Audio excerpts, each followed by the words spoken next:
So if you've been in sales leadership for more than a minute, you've had an underperforming salesperson. But the question is, have you ever had an underperforming salesperson and you can't quite put your finger on what the problem is? Can't quite figure it out. It seems like they should be doing much better, but I just can't quite figure it out. I'm going to show you how to figure it out very quickly. This is Sales Untraining, a very different kind of sales podcast. 3 out of 4 salespeople are failing. They're falling short of their revenue. Why doesn't sales training work? That's what this sales podcast is about. It's your weekly sales strategy guide designed to rewire your sales brain.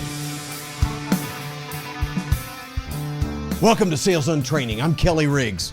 It is your weekly sales strategy guide designed to completely rewire your sales brain. Thanks for joining me, and I hope you'll take a moment and like and subscribe to the podcast. Hope you'll share it with someone who leads salespeople as well. Well, in this episode, I want to talk about diagnosing that salesperson that you can't quite figure out what's going on. I suspect, and I could be wrong, but I suspect that you probably already know in your heart of hearts what the problem is, right? But typically, sales leaders, in my experience, tend to think, well, maybe there's more that I should have done. Maybe I should have spent more time with them. Maybe I should have. Let me cut to the chase. The answer is yes, you should have. Most sales problems, with all due respect to you, sales leader, are leadership problems. But they begin with training and onboarding and coaching and ride-withs and all kinds of things. So certainly we can get better as sales leaders at what we do. But the question at hand today has more to do with the salesperson that you're looking at and you think they've got the right stuff, but you're not seeing it in terms of production and you can't quite figure it out. Well, one of the things I've learned is that it's not as hard to figure out as you think. Typically, there's 1 or 2 or 3 things fundamentally that salespeople are doing really poorly, that if they actually do address those things, they can improve fairly dramatically, fairly quickly. Now, this has got to have you on the edge of your seat. You're like, okay, I'll bite. What's this clickbait all about? Well, it's really quite simple, because when you look at salespeople, sales leaders tend to evaluate salespeople based on numbers, right? I'm sure you probably do. We're looking at their quota attainment, revenue versus quota. We're looking at new account acquisition or growth or margins or trends over time, quarter over quarter, year over year. I mean, we're looking at the numbers. And we look at the numbers and they tell a story. But the fact of the matter is that the same numbers can tell 2 completely different stories based on the individual, based on experience and background, capabilities and skill sets and all kinds of things, right? So unfortunately, most sales leaders tend to look at the numbers and say, here's the problem. You need to improve this number. Well, congratulations, Captain Obvious. Yes, I need to get more new accounts, or I need to grow my margins, or I need to increase revenue versus quota, or whatever the case may be. But that's really not addressing the problem. Basically, what we're saying is you need to work harder. What kind of sales coaching is that exactly? You know, I've looked at the numbers, and the problem is just jumping off the page at me. You need to work harder. Do you really want to have that conversation with somebody? Listen, you're not working hard enough. I'm not? No. I mean, that's demeaning and it's accusatory and combative, all in the same sentence. You're right. I mean, unless you are actually saying you don't come to work and put in enough hours and see enough people and do enough things. If that's the actual problem, they should have been gone a long time ago. Am I right? I mean, if you got somebody with work ethic issues, they should have been gone a long time ago. So to imply that somebody's not working hard, it just opens yourself up to all types of conflict and issues that you're going to dig a deep hole in a hurry. Really? I'm putting in 60 hours a week. You're telling me I'm not working hard enough? Well, what I mean is, yeah, and it gets worse from there. The worst part of that is when sales leaders tell their salespeople, you're not making enough calls. I mean, my all-time favorite gaffe by sales leaders: you're not making enough calls. Oh, well, problem solved. I will make 3 more calls a day every day starting today. Not a problem. And when I stop in and grab a soda at the local convenience store, I'll make a sales call. Well, now you're being facetious. No, I'm not. I mean, just because someone makes more sales calls doesn't mean that they increase their sales. Can we agree on that? I mean, it's the quality of the call, who you're calling on. Is it a viable opportunity? Are we talking to decision makers? Are they well qualified? I mean, on and on it goes. But sales leaders will say, the problem is you're not making enough sales calls.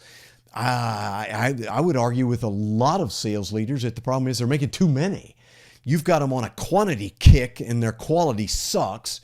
And that's where we need to address what's going on. So that really never works. What we need to evaluate actually is actions.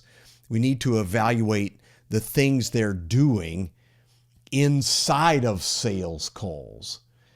In other words, let's just take a typical sales call. You have a salesperson who goes on a sales call.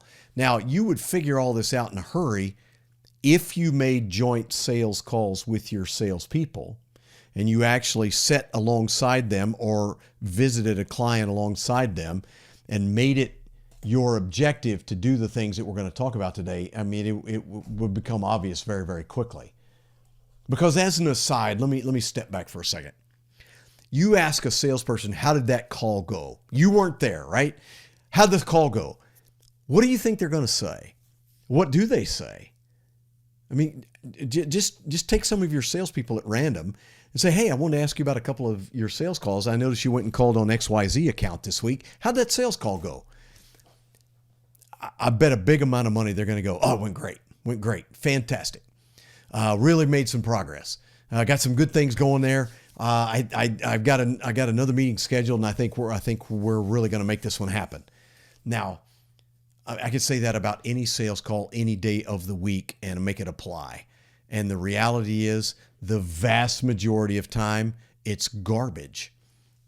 Now, I'm not guessing. It is amazing. I can remember as a regional sales manager making calls with a particular salesperson. This is very common. I'll just take this one. And we were making sales calls. We're driving around the city. They're like, oh, in that building over there, that's one of our clients there. And I have a great relationship with them. They're amazing. And, oh, this building over here, I just called on them last week. And, man, they've got all kinds of opportunity and potential. That's going to happen. And, oh yes, that group over there, fantastic bunch of people. I mean, just they talk such a good game. You would think they were 150% a plan. Meanwhile, I'm looking at their numbers going, then why do your numbers suck so bad? How is that possible? How can you be having all of these great calls, great opportunities, great relationships, everything's going wonderfully well? And I would ask them, well, are you struggling? Oh, yeah, I've got a couple of places that I need to work on. You have any accounts that are not going to happen? Well, I've got the one, but other than that, I think we're in pretty good shape. Salespeople tend to be very Pollyannish, right? They tend to look at the world through rose-colored glasses and everything's going well. And by the way, am I going to tell the boss that I suck or that I'm doing poorly or things aren't going well? Now, has that happened? Absolutely. I mean, I've coached salespeople who are so far down in the ditch, down on themselves, lost their confidence, think life sucks and they're never going to recover and all that. Been there, done that as well. But I'm talking about, generally speaking, when you've got a salesperson who's in the gray, they're really doing everything they can to avoid being noticed. They're not doing a good job. They're not doing an incredibly bad job, but they're consistently mediocre, average, not great. And they will tell you things are going well, things are fine. Why? Because they want to avoid scrutiny. But I'll tell you exactly how you figure it out. Best way, go make a call with them. Go make calls with them. Schedule a day or two and just say, hey, we're going to go make calls. I want you to wear me out. Let's just go see as many people as we can, and let's see how this thing's going. Now, you'll figure it out in a hurry, because if you get there and they've got maybe one call scheduled or two, and that's it, that's a problem. if they tell you, hey, listen, I've just scheduled a whole day to go make cold calls in this particular region within 30 minutes of us. I've got a list of people that we're going to go see. Here's why we're seeing them and all that. That's what I'm looking for. I'm looking for intent. I'm looking for purpose. I'm looking for defined plan, objectives of things that I'm going to do. That's when I know this can be okay. That's when I know. But if I get lack of detail, poor planning, no strategy, nothing going on, oh, they're not seeing people. Oh, I couldn't get in to see them. I can't tell you how many times I would go with someone and say, all right, let's go see these guys. Oh, well, they won't see salespeople. Well, they are today. Let's go see them. Well, what do you mean? Let's just go see them. Let's just go see how they're doing. Well, I'm not sure if anybody's in. That's okay. Let's just go see them. I mean, they're doing everything in the world they can to avoid it. You know why? Because they haven't been in there. They haven't done the work. They're not seeing people. They're not doing the things, the activities that create the opportunity to be successful. Now, I'm not just talking about making a call. I'm talking about making a planned call with specific intent, strategy, and objectives behind those calls. Great salespeople plan what they're doing. Great salespeople don't walk into a building and wing it. They walk in knowing exactly why they're there, who they're there to see, what they're trying to accomplish, what their check down objectives are. They go in with their eyes open. They're observing everything. They talk to as many people as they can. They're trying to gather as much information and intelligence as possible because that's what great salespeople do. Great salespeople, this is not a vocation. It's a profession. And I'm here to be great at it. To be great at it, we're talking about the 1 or 2% difference in the way I do things. It's in preparation, in planning, and in the execution. In the 30 years I've been a manager and or developing salespeople, I've been doing this 20 years, managed salespeople for almost 15, so longer than 30 years. One of the things that I saw with average or below average salespeople, consistently, no plan, no intent, no purpose, no objectives. They don't write things out. They don't plan things out. They don't think things out. They're not saying, hey, listen, I'm not sure how to get in to see this particular buyer. I've tried this and this and this. I'm running out of ideas. Can you help me, boss? I didn't get that kind of stuff. The good guys, they're on the phone. Listen, Kelly, I've been trying to get into this account. I've tried just about everything I can think of. Let's brainstorm. I mean, give me some thoughts and ideas. And typically I would say, hey, listen, let's do this. You go in and tell them that, the VP sales or the regional sales manager or whatever role I'm playing at the time is coming into town, wants to talk to some key clients, and you'd love to bring them by just to say hello or grab a cup of coffee. They go, okay, let's do that. I mean, there's 100 ways to get in to see people, but people who do not understand that they're in a very highly competitive space are not willing to explore different ways of doing things. They're not willing to compete at the highest level. They'll tell you 10 reasons why it can't be done. They can't give you a single reason why it should be done. They can't give you a single idea, a new idea about how to make something happen, how to change the game, how to get in front of decision makers. They can't do it because that's not how they're wired. Listen, coming up next, what I want to do is show you what your salespeople should be doing in preparation for a sales call. And if they're not doing these things, they're not serious about being a professional salesperson.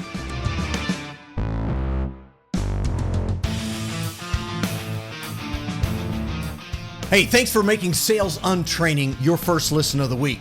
And if you find something you like, if you hear something that's interesting, I hope you'll share it with somebody you know. You can find out more about me at bizlockerroom.com or email me, kelly@bizlockerroom.com. Now back to the show.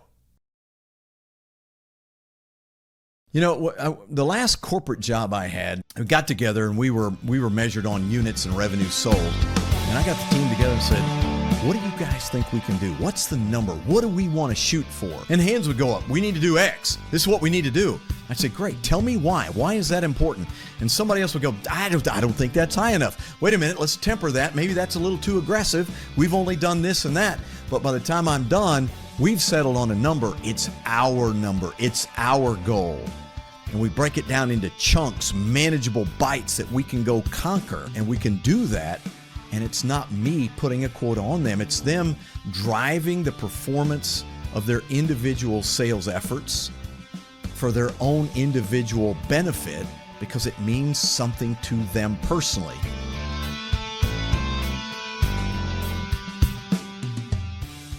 Welcome back. It's Sales Untraining, your weekly sales strategy guide designed to completely rewire your sales brain.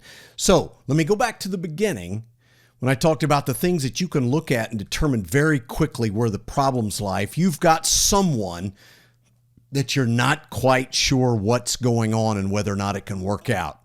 And I said, hey, if you can do these things, then you'll figure it out very quickly. And if they can make these changes, they'll improve rather dramatically and rather quickly as well. Well, what are those things?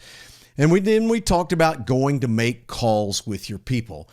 I've become surprised over the last dozen years of fewer and fewer sales managers are actually out working with, making calls with their people. What that means is you have no idea what your people are doing. You have to rely on what they're telling you. And I will just tell you right now, the vast majority of it is exaggerated. In many cases, it's flat out not happening. It's not true. Yeah, it sounds very cynical, doesn't it? But yes, I'm cynical after all the years that I've done this and I've seen these kinds of things. And when someone's telling me one story and the evidence doesn't support that story, all my alarm bells go off. And I know exactly how to get to what is actually going on. I'll give you a really good example. Had a client recently, we were having a conversation about an underperforming salesperson.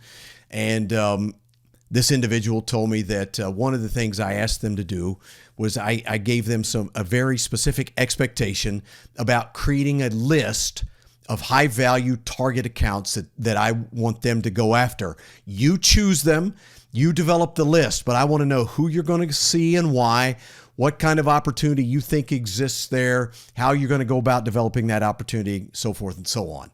In response, the salesperson provided a very simple 4-column spreadsheet: name of account, the market that they're in, the kind of products they'd be interested in, and like a 3-word sentence about why they were a good opportunity. I mean, it was about as minimal as you could possibly do and still fulfill what the gentleman had asked for. I said, there's your answer. He said, what do you mean? I said, how much time do you think you put in on that? He said, my opinion, probably less than 10 minutes. I said, if you're lucky, right? A really professional salesperson, even somebody who's struggling or new or whatever, but they've got the right thought process, the right intent, the right mode of operation. I mean, they're putting in a lot of thought. They're doing a lot of homework. They're doing research online, whether it's websites, LinkedIn, Facebook business pages, LinkedIn business pages, whatever the case may be. They're trying to find information. They're telling you why they chose who they chose, what the history of that account is, what they've done in the past. I mean, they're trying to gather as much information as they can. Then if I say, how are we going to attack? Well, I'm going to try to reach this guy, but I don't know that guy and he's hard to get to. So I'm looking for somebody that can connect me, et cetera, et cetera. Even someone who is just raw, they may have a bad plan, but they've got a plan. They're trying to figure out how they get in front of things. Great salespeople are strategists. They're thinkers. They're trying to do everything they can to get an edge, to get ahead of the competition, to get better at what they're doing. They're constantly asking questions. It's amazing when I go work with a client, very quickly can find out who the flyers are because they'll come up and say, hey, I just got a quick question for you. I'm looking for a really good book on sales to read, and my suspicion is you've probably got a few. I say, boy, do I ever. Then I'll go talk to the boss. Tell me about that guy. Oh, he's one of our good guys. I mean, he's really killing it. Oh, it's not hard for me to figure out. He's trying to get better every day. When I walk into an account and I work with a senior group of people and I've got a senior salesperson who's disinterested and disengaged and doesn't care and, not paying attention, that kind of thing, then I pretty much know what I'm dealing with.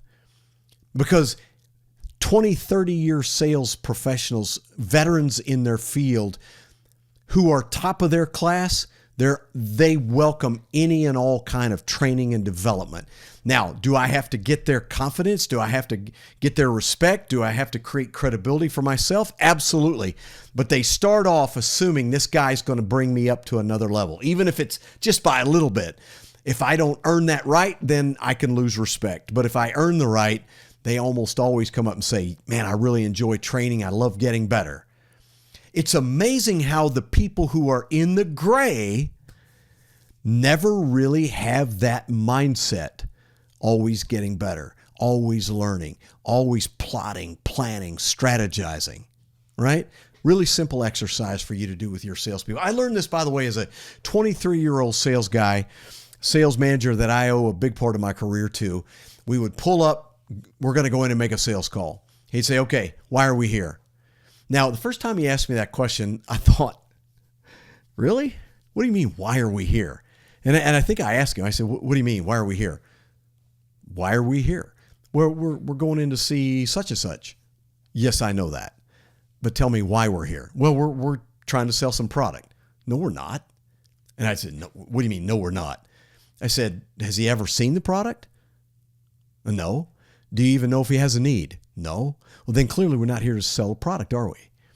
And we did this for every single call for months. Why are we here? And it evolved over time. So I began to learn, what he's wanting from me is a thought process in preparation for the call. So who are the people that I want to contact? What are my objectives in the call? Who am I trying to see? Who do I need to find and build relationships with? What questions do I need to ask in order to create the dialogue that gives me the information that I need? How do I create next steps? What happens if the person I'm here to see is not here? In fact, that was one of the questions he would ask. He started off by saying, what's your primary objective? My primary objective, because I've learned a little by now, right? Well, my primary objective is to see this person. This is the role that he plays. Here's the part of the process that I think that he plays. And I want to get introduced and begin to find out if there's an opportunity. He goes, good. That's good. You've been thinking this out. Can you tell me what they've used in the past? No. Can you tell me who the competition is? No, it's my first call. Okay. So are these things that you're trying to learn? Yes. So after doing that for a while, they'd say, okay, what's your secondary objective? And I said, I'm sorry, what? What do you mean? My secondary objective? What is this? A military campaign? Yeah. That's what it is. We're trying to overtake the enemy here, the competition, and we're trying to win the day. What's your secondary objective? I have no idea. He'd say, well, what if you don't get in to see the person that's here? You've got several decision makers that you haven't met. How do we get in front of one of them in this very call? What about obtaining intelligence and information from the observations that we make or from the conversation we have with the gatekeepers, and on and on and on and on? And I mean, this guy would wear me out. But what he did by standing alongside me before we walk in the door, he taught me how to prepare to make calls. And it got even more detailed over time. And then I took that as a sales leader and started to refine it myself to the point, have you thought about the kinds of questions you want to ask? How are you going to fill in this qualification factor that you don't know? Well, I'll just ask them. Is that the best way to do that? Is that going to sound like a sales question? Is there a way to introduce it into your conversation just leisurely so it just sounds like conversation, like dialogue? And how do we get better and better and better at being natural while having direct intent and purpose for what we're trying to do? In other words, how do we succeed at selling without coming across as salespeople? How can we plan to succeed? How can we plan and prepare the call for maximum benefit? Listen, as an aside, one of the reasons for doing that is it is ridiculously expensive to make sales calls. Yes? If you've got traveling salespeople out working in the field, geographical area, I mean, it costs money to put them on the road, to put them in a car, to put them in front of potential customers and clients. It's expensive. I mean, even, paying them salary and all that to make phone calls from your office, whatever. It's expensive to have them on board. And so if they're not maximizing the benefit of each and every call, that's why quantity doesn't matter. It's quantity / quality. Sure, quantity matters at some level, but it's the quality that determines, right? Would you rather make 5 really high value, powerful sales calls or 30 non-calls? Well, he's making 6 times as many calls. Yeah, so what? Right? That's the point.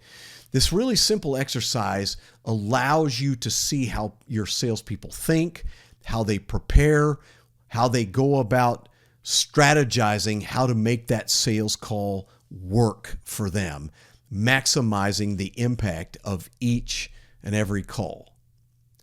To wrap it up, if your salespeople aren't thinkers, if they're not planners, if they can't give you details, if they can't walk you through the thought process they have, then their mind's not in it. And typically all they're doing is showing up, filling a seat, taking the leads that you give them, going out and detailing a product and closing a deal or two and doing just well enough to be okay for a little while. Is that really the kind of person you want selling for you? I didn't think so. I'll see you next time on Sales Untraining. Sales Untraining is a production of Business Locker Room and Pod About It Productions. Music and editing by Doug Branson. To get more Kelly, visit bizlockerroom.com.